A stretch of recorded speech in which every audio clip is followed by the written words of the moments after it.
Hello and welcome to the first episode in Gin and Data by Cubase. I'm Neil Martin. I'm Rob Jones. And you might be thinking, what on earth is Gin and Data and how do these two things go together? Well, let me tell you. We started off by wanting to bring you all the latest trends and technology in the data industry. And then we found that we had a resident gin expert in Rob Jones and thought, actually, what better excuse to have a drink and talk about data? So here we are. Yeah, well, actually, we're here today in North Manchester, in Bury, at a place called Quaff. Quaff is an independent wine and spirits retailer, and they've got over 100 gins on sale, so we thought, what better place to start this? And if you want to buy any of the gins that we have on today, then you can go to quaff.co.uk, and they're all available there. Yep. It is called Gin and Data, Rob. It's not called Data and Gin, so let's get straight into the gin. Fair enough. I think the first thing we should start with, seeing as we're in Manchester, or North Manchester, is Manchester Gin. Great shout. It's made by a couple, Jen and Seb, and actually they started making this gin in their kitchen quite a few years ago now. It's quite unique. It's the only gin I'm aware of that has dandelion and burdock. You know, really? Being from Manchester and everything. And the taste is quite interesting. It's gold medal winning, and that was in the International Spirits and Wine Competition. And it's quite an interesting, very smooth gin. It's got a really good balance between juniper and citrus, but it's quite earthy as well, so it's got quite a bit of power to it. Right. So it's a good gin. Am I allowed to taste? You're welcome to taste. See what you think. What do you think of that? Oh, that's really nice, actually. It's good, isn't it? Really smooth. Yeah, you get the juniper flavour as well. I really like that, actually. It comes through quite nicely. Yeah, it's a really well-balanced gin. Because the earthiness comes from that dandelion and burdock, which they use as two of the botanicals. Yeah. It's a still-based, copper still-based production. So it's small batch as well. And actually, interestingly, on the bottles, you'll see that each one is numbered with the batch, and whoever's made it signs it as well. Oh, right. Cool. Really rare then. It's about £35-ish, 35 pounds online. I like the orange accompaniment as well with the cloves. That's really nice. So what we tried to do is put perfect serve together with it. So something that will complement the gin and bring out the flavours a bit more. So it works quite well, doesn't it? Yeah. Excellent start to Gin and Data. Cheers, everyone. Right, Rob. So we are here to talk about data as well. So I've picked a topic that is quite hot at the moment. It seems to be everybody's talking about this. We're going to talk about a customer data platform, which is CDP. Do you want to just introduce what a CDP is? Yeah, so these are, they're essentially a tool for marketeers, and it centralizes all of your data so that you can start to use it as part of your marketing programs. So most people will have a data warehouse, or they'll have a single customer view, and this is really the next evolution of that. So it really concerns real-time data. So it's about that ability to provide personalization in real time, and it just enables all of that. So it takes your digital data, your offline data, any product data, and also any external data like research data, things like that, brings it all together into one place, so that you can start to do some really interesting things with it. So you can start to provide analytics on it, you can do reporting on it, but also you can start to do some kind of prescriptive analytics where you're, things like next best action, where you're predicting what somebody's going to do, but you're predicting every potential outcome. So that when that person, say, is using your app or is on the website, you can actually respond to what they do, and you can provide them like a dynamic, personalised experience. So it really is the future of powerful tool for marketing. Really, really powerful. And it's getting a lot of traction at the moment. I think I know we're having a lot of conversations about it, aren't we? It's an interesting space for us to be moving into. It is. I think it's the natural evolution of things. As more and more marketers are moving their worlds digitally, there is a real demand from the consumer, from us, to be treated as individuals, as that one-to-one marketing kind of utopia that we've all been trying to get to all these years. This is actually the thing that's going to make it happen. I was researching before we came into here. I was researching for this shoot, and I actually came across a couple of examples. The one was Deutsche Bahn. They've got a CDP working, and they look at the carriage capacity in Germany, and then they offer upgrade discounts to first class from second class. and they're monitoring the capacity in the carriage, but also track the customer journey on the other side as well. And then the CDP clashes those two things together. So the only thing they really need to know about is the end point. So where are you going? And actually, it doesn't matter where you came in. You could have bought a ticket from a kiosk, ordered online, got it from an app, and through the app notifications, they're pushing you into, it's a great customer journey as well as a revenue generator for Deutsche Bahn. At Cubase, we use Talend, which is a data management and integration tool, which really facilitates this kind of work. So Talend helps you integrate really big data in real time. It's a fabulous tool, really good. We're using it a lot for customer solutions at the moment. So do you think this is kind of the next evolution of data then? Obviously we've gone through many iterations of a single customer view a few years ago and the evolution of that. Do you think this is kind of like the on the cusp of something special for improvement of customer journeys? Yeah, I'm sure it will go somewhere else again, and if I knew what that was, I probably wouldn't be stood here doing this now, I'd be a billionaire somewhere. But it is definitely, it's the future in the next few years, because what it's allowing you to do is allowing you to facilitate those customer journeys. So you're working out who to contact, when to contact them, what to send them in terms of product, promotion, content, what channels should be using, what time should you send it. All of these things you can build into your marketing program and actually automate everything as journeys, as schemas, that people, as they interact with them, it responds to that interaction and changes course. That's the key thing. Don't just keep them on that journey. If they're demonstrating to you that they're not going to do what you want them to do, then change course. And that's where the prescriptive analytics comes in.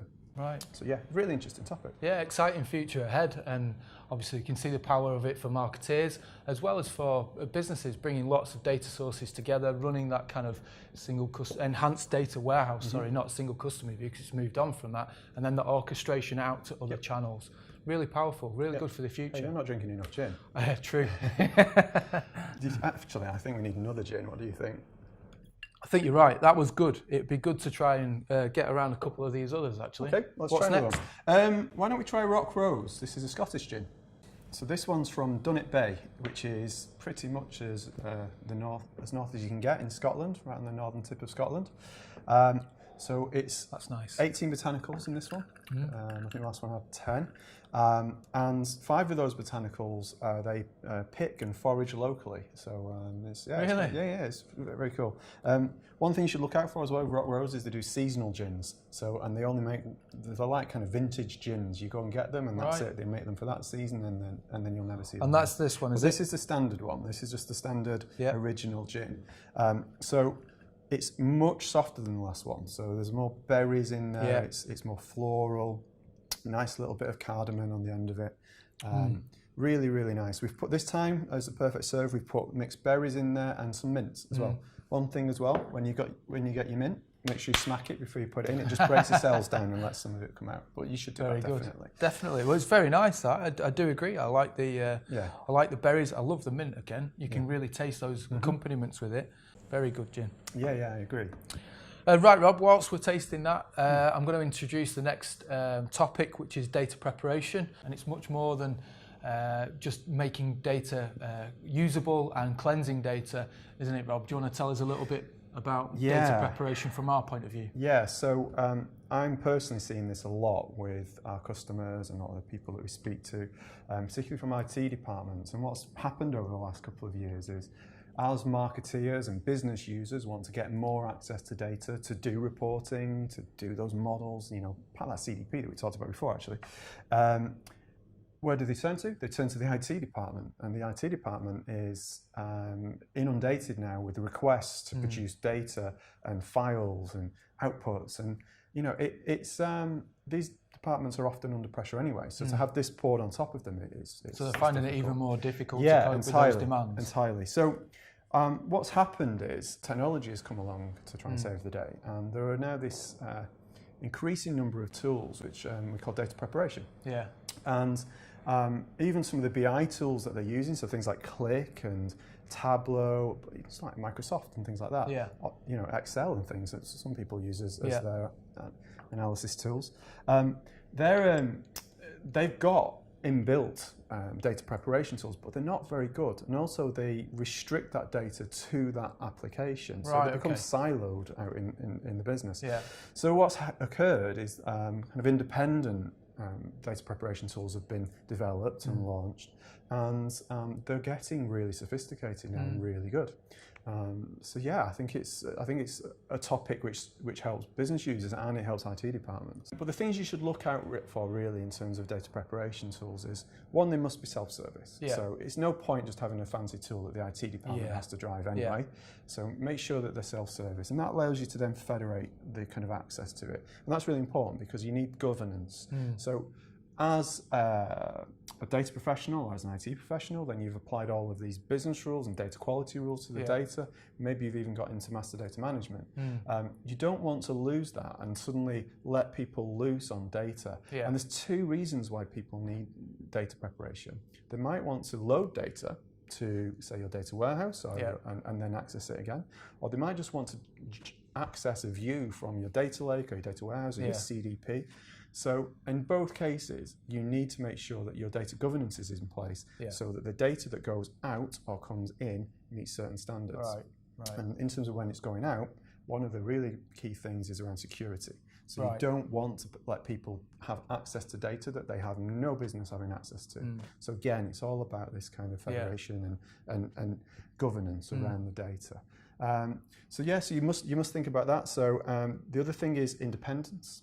So you probably have a good idea of what data types you have in your business already, and you probably have a good idea of the type of data that's coming into your business. But there are new things. So you've got to have something that isn't tying you down to... So independence of the tool that you're going to use rather than the users themselves. So you should be able to pick up any data set from any technology and drop it into any data set in any technology. That's really the answer. I get that. Okay. That's interesting. So you've got the waste of time trying to prepare and give people access to data, but then you've got that skill set of the marketers making use of that, or those people that are using data analysts, scientists, to get access to that data. Yeah, and don't forget as well that the people that want to access that data, if you can't give them data when they need it, you're actually preventing them from performing their roles. Absolutely. And maybe you're missing out on opportunities. And so you can imagine the frustrations that come into businesses where you've got the IT people frustrated that getting all these requests. The marketeers and the business users going, why don't you respond to my requests? It's just like a catch-22 situation. So data preparation tools are the perfect going to make life easier all round. Absolutely. Great stuff. I want another gin. I don't know about you, but I'm ready for another gin. Let's try the next one. So I've got an interesting one next. I've got something from a distillery in Manchester, in Manchester, called Zymagorium. Okay. First question is, spell it. Oh, no chance. So this is Zymagorium, Manchester-based distillery. You probably know them better from their Sweet Violet gin liqueur, which is just probably the biggest selling independent gin in the UK at the moment. I mean, it's been ridiculous. But they produce a whole range of gins, and they really know their stuff. They really know what they're doing. So Zymagorium, interestingly, they have a bee as a logo because the worker bee is the symbol of Manchester. And their original gin uses a mead-based spirit instead of a corn-based spirit, just to kind of represent the bee. Pretty cool. Nice. So this one is from the World Tour. It's Mandarin Dynasty, and it's Oriental. So the idea is that it's a balance between sweet and sour. So there's lots of fennel and cardamom and a little bit of star anise in there, and cinnamon as well. But it's balanced off with really sweet mandarin, so that kind of orange taste. So it's very nice. So can I try it? Absolutely, give it a whirl. Well, you straight away get the scent of star anise. Well, don't you? I have garnished this one with star anise because they look beautiful as well. But they really complement this gin. Oh, that's really nice. I think out of the three, actually, that's the one that hits me the most. And really? That's my favourite. Yeah, I like that. See, I went for Rock Rose as my favourite, but I can see you come. I mean, they're all great, I like that one. They're brilliant. What I do like about it is it's distilled with 8 lucky botanicals as well. So I actually hope I'm going to get lucky whilst drinking it. Maybe that's not the right fortune phrase. Cookie. Oh, well. So I thought I would bring a topic to the table. I keep getting emails from bloggers and various sources on the discussion of ELT versus ETL. So I want to kick this off with you, Rob. What is ELT and ETL, and what the difference is, and what the benefits? Splendid question. Right, so ETL, let's deal with that one first. So Yep. it means extract, transform, load, and I'm sure everyone who's watching this probably knows that anyway. Yeah. Essentially, it's extracting the data from a set location. It's then transforming it, so making it different in some way, maybe hygiene, cleaning, merging, Yeah. normalization, something like that, and then loading it into a new location. Right. That's where the difference is, because ELT is extract, load, and then transform. And this is what the two terms, when you compare them together, really mean. Are you talking about a data warehouse or are you talking about a data lake? So let's talk about that. Okay. So a data warehouse has a structure to it, and it's quite a common tool that most businesses have, and it stores all of your historic data, and it gives access to that data to your insight people, to your analysts, to your data scientists. However, data scientists don't really like it because that data has already gone through a transformation process. Right. So you've made some decisions about that data as part of the transformation. Okay. So when it appears in your data warehouse, it's all been nicely laid out and standardized and cleaned, and actually you're not getting a true picture of what that data used to look like. So, right, okay. And for a data scientist, that's important. With a data lake, it's you load the data straight in. You don't transform it on the way in. You put it in as it is. So you might put a little bit of structure around it, but not much. Okay. And what that means is that you can put more data in there. You can put bigger data in there, because when you put structure around data, it makes it too big to manage often. Yeah. So you can put more data in there. And then the transform bit comes when you want to then present that data somewhere. So again, let's go back to the first example where we had the CDPs and we were talking about the data being available to a business insight tool, for example. That's the presentation layer. That's the data mart, or there's lots of other terms for this, the view, whatever you want to call it. Yeah. And you do the transformation there. And the benefit of this is, well, first of all, if you want real-time data, the only way to do it is ELT. Yeah. Okay, you can't do it through ETL. The transforming takes too long. Right. Okay. So you end up with lags on your processes. So going back to your example of Deutsche Bahn before, they couldn't do that with ETL. They'll have done that through ELT. So the second thing is, if you do ELT, you can do techniques like data vaulting, which basically gives you points in time on that data. So you can reverse it to any point in time. Now, this is gold dust for data scientists. This is what they really want. Right, okay. So they want to be able to analyze trends over time, do time series analysis, things like that, because that's where they find out a lot of insight and they make a lot of decisions. And if you're doing things like prescriptive analytics, which is going to be seriously, this is going to be a hot topic over the next couple of years. You need access at that granular level to the data. Well, so if I get this right, ELT and the decisions around ELT versus ETL, there's batch versus real time. How do you want that data? Obviously, data volatility comes into that as well. How quickly is that data going to change? And then the structure you've got at the other side. How is your skill set on the other side to access that data and make it usable once it's there? Is that about right? Absolutely, yeah. And also, don't forget as well, if you've got data scientists, then you really need to start looking at ELT rather than ETL, because they need that granular access. So great stuff. Well, thanks very much. I think that brings us down to the end of the episode. Hope you've enjoyed it. Thanks very much from me. Thank you very much from me as well. And we'd like to, a bit of two Ronnies there. Yeah. We'd like to also say a quick thank you to Quaff, who've put us in this amazing store with all these amazing gins. Very much a big thank you to those guys. Yeah. For the next episode, we are looking for guests, so we are looking to introduce some guest speakers. If you're interested in talking to us about any topic at all, then do give us drop us a line and we'll be happy to bring you on to the next event where you get a chance to drink some more gin and talk about data. So for now, thank you very much and we'll see you in the next episode. Thank you.